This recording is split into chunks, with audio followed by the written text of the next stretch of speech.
In this tutorial, we will learn how to create a ground slab in ALTECAD Concrete. The ground slab command annotates ground slab areas automatically with their thickness and level.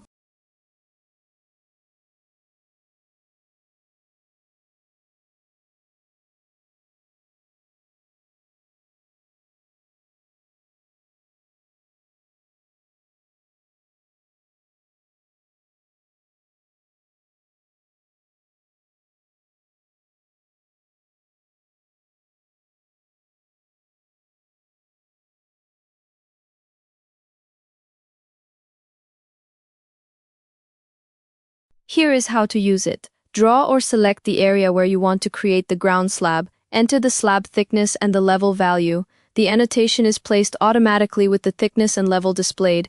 We will need these values later to calculate the quantities. We will cover this in a future video.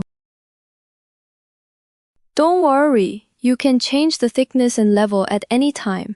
And with just one click, you will get the quantities in a few seconds. All elements are fully editable after creation. With ALTECAD Concrete, designing foundations is fast, accurate, and fully automatic. Don't forget to like, follow, and share this tutorial with your colleagues.